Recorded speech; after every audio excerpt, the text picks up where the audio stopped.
전국의 거리두기가 1단계 생활방역 체계로 조정되지만 고위험 시설에 대한 방역 관리는 강화됩니다. 첫째, 실내 50인, 실외 100인 이상의 집합 등에 대한 집합 금지는 해제하되 일시적으로 다수가 모이는 행사는 시설 면적 4m 제곱당 1명으로 인원을 제한합니다. 둘째, 방문 판매 시설을 제외한 고위험 시설은 집합 금지를 해제하되 마스크 착용과 출입자 명단 관리 등 핵심 방역 수칙이 의무화됩니다.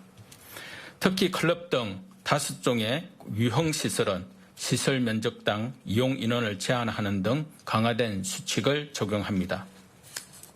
셋째, 위험도가 높은 다중이용시설이나 불특정 다수가 밀집하는 대중교통, 집회 등에서는 마스크 착용이 의무화되며 11월 13일부터는 마스크 미착용 시 10만 원의 과태료가 부과됩니다.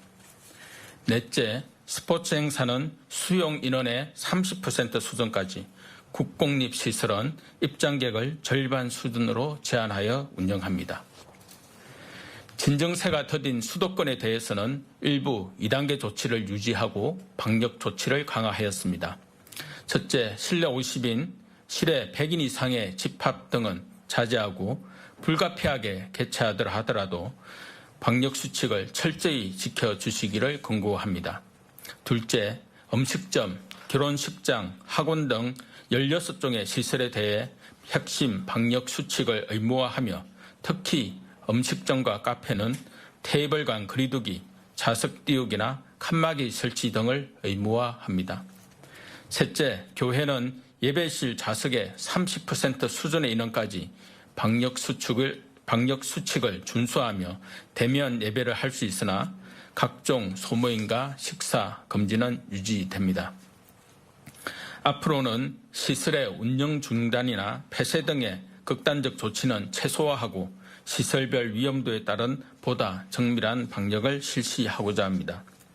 또한 일상과 경제 활동에서의 자율성은 보장하되 과태료 부과나 구상권 청구 등을 통해 방역 수칙 준수에 대한 책임성을 강화할 계획입니다.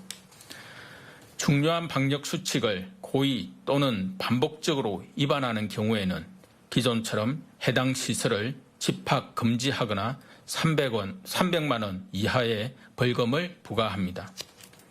또한 감염병 예방법 개정에 따라 한 달간의 계도 기간을 거쳐 11월 13일부터는 방역 수칙을 위반한 시설 운영자와 이용자에 대해 과태료를 부과합니다. 앞으로는 심각한 위반이 있을 경우 지자체장이 3개월 이내에 시설 운영 중단도 명령할 수 있음을 말씀드립니다. 코로나19와의 장기전에서 국민 여러분 한 분 한 분은 제1선의 방역 주체입니다. 지금까지 보여주신 솔선수범의 자세와 책임감을 계속 지켜주시기를 바랍니다. 거리두기 조정에 따라 그간 운영을 중단하였던 어린이집, 경로당, 장애인 복지관 등 사회복지시설도 운영을 재개할 계획입니다.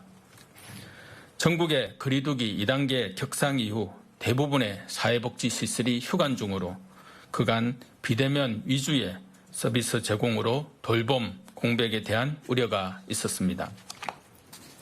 이제 거리두기가 1단계로 완화됨에 따라 각 지자체에서는 시설별 방역 조치가 완료되었음을 확인한 후 신속하게 운영을 재개할 계획입니다. 각 시설에서는 방역 관리 계획 등을 수립하고 프로그램 운영 시 시설 면적 4m 제곱당 1명으로 이용자를 제한하거나 식사 제공 시 1m 거리 두기를 준수하도록 하는 등 방안을 강구하도록 합니다. 이와 함께 이용자가 밀집하지 않도록 시간제 운영 또는 사전 예약제도 권장할 것입니다. 특히 고령층 등 고위험층이 이용하는 시설은 밀집 방지 등 방역 관리에 만전을 기하도록 하여 보다 안전하게 시설을 이용할 수 있도록 하겠습니다. 한편 코로나19로 소득이 감소한 저소득층을 대상으로 4인 가구 기준 100만 원을 지급하는 위기 가구 긴급 생계지원금은 오늘부터 온라인 신청을 접수할 예정입니다. 코로나19로 생계에 어려움을 겪는 국민들께 이번 지원이 작게나마 도움이 되기를 바랍니다. 다음으로 가을 단풍청을